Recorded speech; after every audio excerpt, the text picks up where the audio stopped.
crackled. The block surface split down the center. Not smoothly. Wide boom vibrated through my soles of my boots, rattling my knees until they knocked like castanets. Instinct screamed at me to dive for cover, but where? There was no shelter, only sterile emptiness, and that black monolith humming with terrible knowledge. An old injury, singing a warning through my nerves. My muscles shook with effort, either from old wounds or primal fear. Beside me, Emile, John, and Sarah resembled grotesque caricatures, frozen mid-movement, their slack faces twisted upward as if waiting judgment from some unseen god. Emile swayed. His mouth moved, but no sound came out. His eyes, glassy, fixed, on something I couldn't see. Sarah clutched her wrist, trembling so hard her fingers blurred. Her face, contorted in agony, or maybe it was just fear.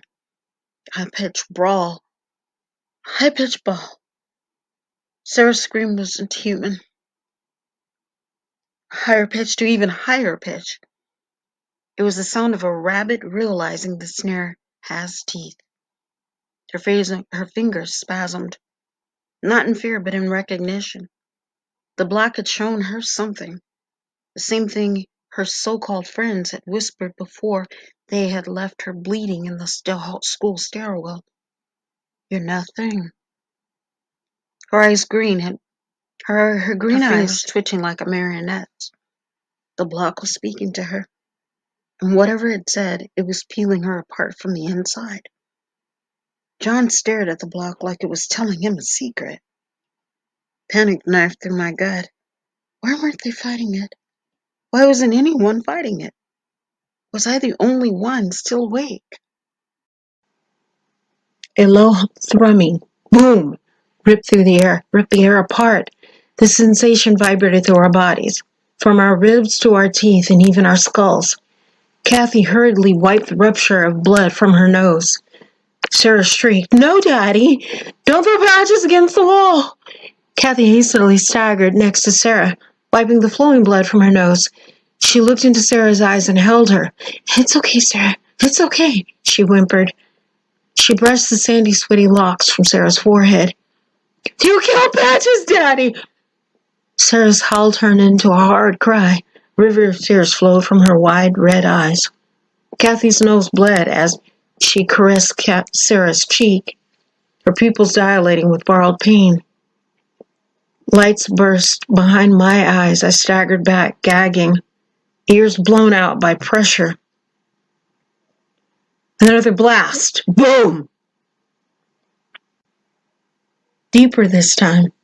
More deliberate, like footsteps from something too big, too wrong, dragging itself closer. The air crackled. The block surface split down the center. Not smoothly, violently, like a wounded thing tearing itself open from the inside. It craggily seemed tore itself open, belching a wave of cold and dust. My stomach lurched, the primitive part of me screaming, "Run!" But we didn't run. We watched, froze. The door gaped wide, slamming back against a wall. With a deafening crack, dust billowed out, thick as smoke. We turned as one, drawn like moths to a new and darker flame. The door opened onto absence. Not darkness, the hunger behind it. The air tasted of static and spoiled milk. Something shifted in the void, not a shape. The idea of a shape? It didn't want us to enter. It wanted us to remember we'd always been inside. But something was in there, something breathing, slow and heavy, shifting its weight, watching. Waiting. A whisper touched the base of my spine. Not in English. Older. Hungrier. The glyphs morphed, as it said what sounded like a mangled version of our names. The letters unraveling like wet thread. Amelia, Tisk, tisk. You'll never see it coming. Emil, don't do what comes natural. He looked sheepishly at us. His gaze seemed distant. He huffed and slumped shoulders. It's a reminder for me, my childhood, the things that got left behind. Memories of my childhood home being foreclosed, watching strangers carry away his toys. John, trust and weakness. How sad for you. Sarah, they'll never see you. Gatha, you couldn't fix her. Do you think? Cold welcoming. It wanted us inside. No, it wanted something inside of us. Through squinted, tearing eyes, I saw a shadow expanse beyond the door, a void where outlines struggled to coalesce into anything familiar, a black ocean of a room, waiting, breathing, and something inside it, something vast, watching us back. Darkness swallowed the room beyond, thick and absolute. My eyes could not, would not adjust. The cavernous air pressed and heavy, laced with scent of dust, rot, and something sweeter. Cloying trace of a nutty aroma, the bruised hint of a spice, like the breath of old paper slowly forgetting itself.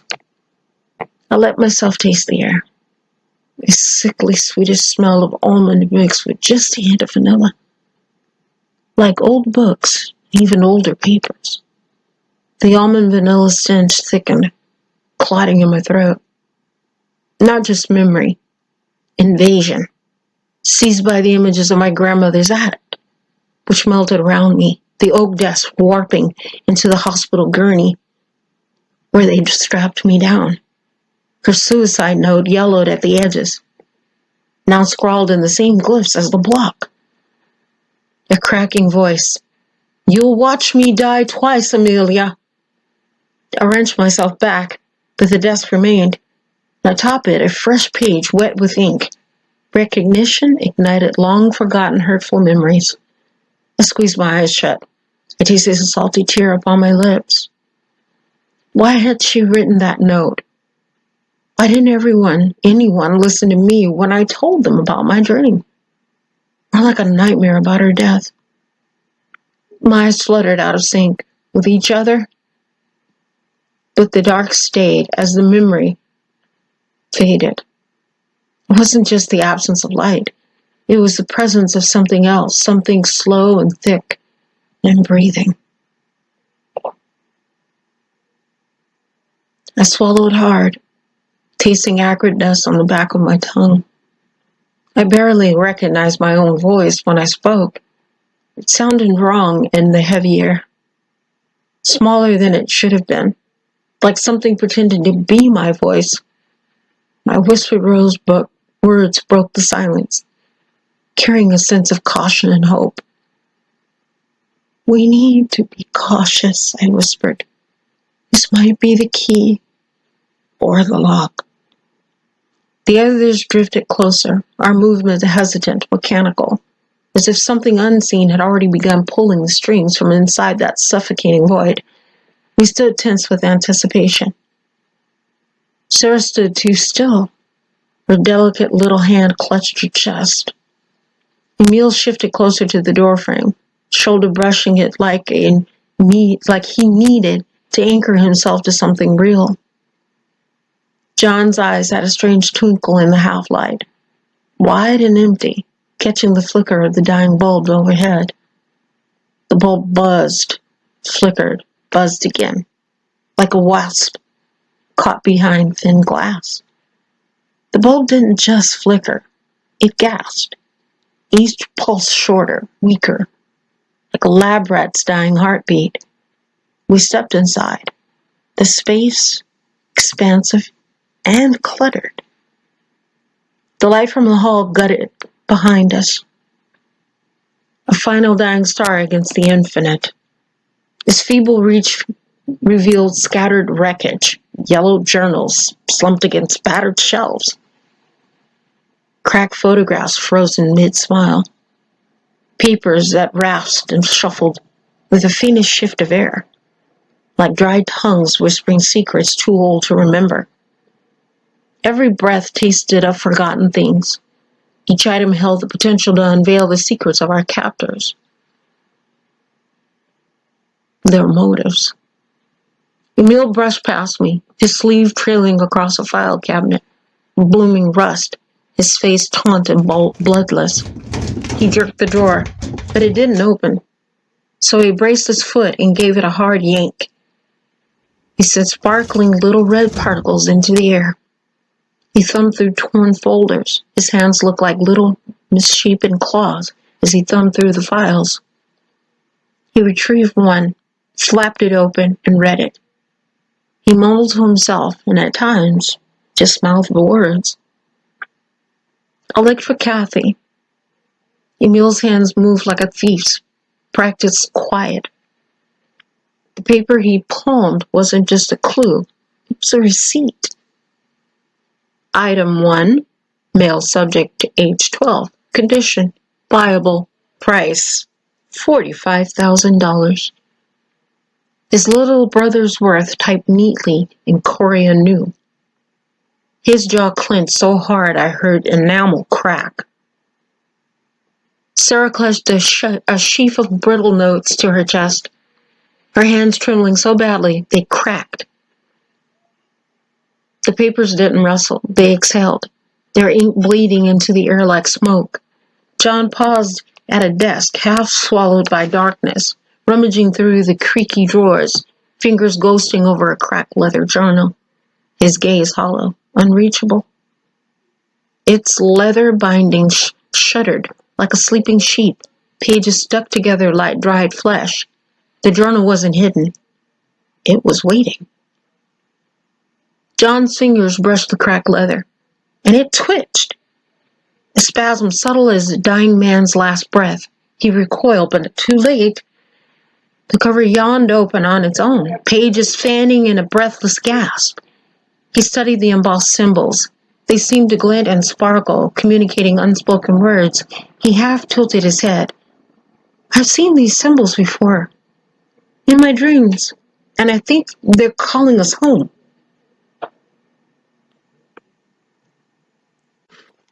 He turned a few pages, scanning them, probing for answers. Why keep us here restrained under the weight of ghastly experiments? He shook his head, turned another page. His eyes sparkled. Then the journal fanned to the middle, fast like an unseen hand, to one page, which showed a star map, noticed as a place in another universe. Trappist D circled, but the ink, fresh, as if drawn in blood minutes ago. John spoke no louder than a faint, distant whisper as he read the haphazardly scrawled, some words scrubbed out, others blacked out, others lined out, but still readable. Page 1. Project Ladder Rung. Official seal redacted. Phase 3 trials confirmed. Exposure to Trappist D atmospheric samples. See Addendum 9A. Accelerates psi activation 89% of subjects. Side effects are irreversible. Kathy's fingers twitched, nails digging into her palms. She smelled it first. Burnt hair and ozone. The ozone coated her tongue metallic and sour. The lab's sterilization protocols. She inhaled sharply, like someone just punched her in the gut. They're lying. John, with furrowed eyes, shot her a confused look. How did she know? The numbers are wrong. It's 100%. They just kill the ones who don't change. She looked trapped, like a prisoner in solitary confinement. Sarah's gaze broke from the photo, which fell out of the papers. She rifled through. Kathy, what are you talking about? Her stomach sour with those words. She crumpled the blurred photo of what appeared to be the lab technicians. The color of her face grew darker, redder. Her cheeks puffed. Her anger flared. The folded photo smoldered to a burning flame in her fingertips. The heat in her hands made her drop it. She stamped out the flames. The burn edges framed the faces of her family. Their eyes blackened out with marker, snarling. They turned us into fucking lab rats. Emil and I looked at each other in bewilderment, holding our breath. We knew. The stench in the air got thicker. The pulse of the room beat faster. Emil's stolen manifest vibrated in his pocket. The date, 1987, shifted to 1979, his birthday. He slammed the file cabinet shut, sweating. This isn't science, it's harvesting. John's eyes flickered black as he continued thumbing through the cryptic writing of the journal. The writing in the margins almost illegible. Jagged letters and numbers scribbled quickly by a shaky hand. Note, containment breach in Sector 12 suggests samples retain autonomous properties post-terrestrial separation. Recommended immediate sterilization of affected staff per protocol Hydra. My stomach turned and pitched hearing the word sterilization. I gagged, wiped my mouth. Palm now inked with symbols. A vision. My mother's corpse on a gurney, stitched with glyphs. Page 2. Margin scrawls. Different handwriting, still shaky. They're not stones, they're eggs. The symbols. They're not language, they're heartbeats. The planet isn't a place, it's a womb. And we're feeding it. John's low baritone voice broke the caught silence of the rest of us watching Kathy.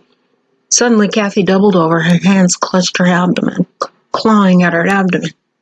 Trying to dig something out, her voice splintered into two tones, hers and a child's whimper. It's growing inside me. The phantom pressure swelled behind her navel, something squirming. I didn't want to watch her. A thin trail of black fluid leaked from her left nostril. Not blood, ink. Her words seemed to confirm what I had already realized. Our doom. Kathy retched and screamed out. Guttural half-sob. It's hungry. It's so... God, it's so hungry. Black gleam clinked from her nose, thick as motor oil, strung between her lips. The walls pulsed like flesh. My bowels soured. When I heard John say, not the way he said it, but one word, punched me. Womb. It hooked into my gut. My vision blurred, the walls breathed, pulsing in time with Kathy's convulsions. I clenched my stomach. I felt the phantom squirming too. A broken whisper slipped from my tongue. It's not a planet. It's alive. Emil frantically emptied his pockets, cutting his hands on paper edges. Bugs, bugs! He hoarded paper scraps swarmed like insects in his pocket. The shipping manifest melted, revealing a child's handwriting. Emil, come play. Sarah's rage twisted into terror. The block is... Her eyes rolled back in her head. We could only see the whites, like before with the guards.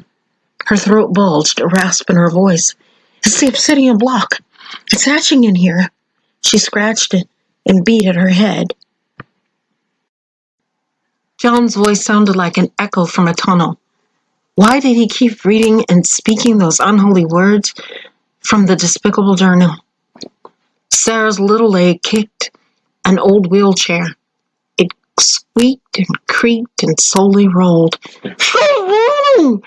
Her tiny muffled voice, as if the room swallowed it.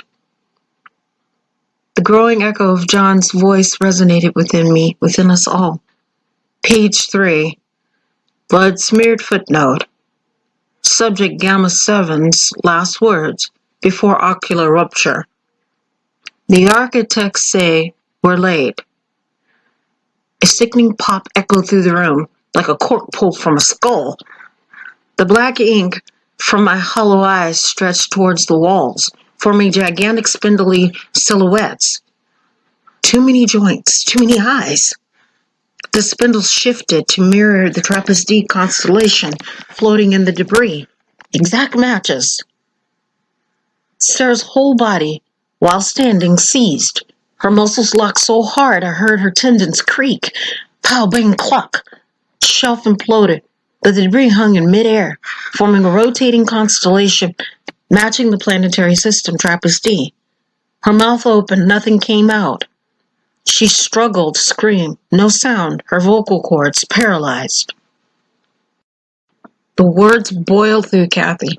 She noticed me staring at her. Her head snapped naturally towards me. Then all went black. I couldn't see. I cried out, fumbling with my fingers to rub my eyes. For a split second, my eyes were gone, just hollow pits oozing. I shuddered to think maybe the thick substance was that same black ink from Kathy's nostrils. Words spilled from my mouth with a delirious laugh. Late for dinner. Do you hear the dinner bell? They're sitting at the table. They're setting the table. My sight blurred. I squinted to see Emile stretching wildly at his head, tearing out clumps of his dark hair. Bloody fingernails scraped his skull as he wailed, "Make it stop! Make it stop!" He banged his fist against his head. "Please, please, please, make it stop!" "Make what?" I stammered. Kathy's screams may have faded, but the echo remains. What would you have done in her place? These are the questions we'll grapple with next time. If this journey into the psyche has unsettled you, you don't have to process it alone. Follow the podcast on Facebook, Andrea Allen Writer, Instagram, Andrea Allen Writer, or Andrea A. Writer, to connect with the other listeners. For deeper dives into the lore, I'm going to be starting a Substack, and that will be interesting. You'll get files and dossiers and other interesting things. And remember, the best way to counter fear is with company. Share this with a friend, because in the dark, it's better to have someone to hold on to, or at least throw in front of you.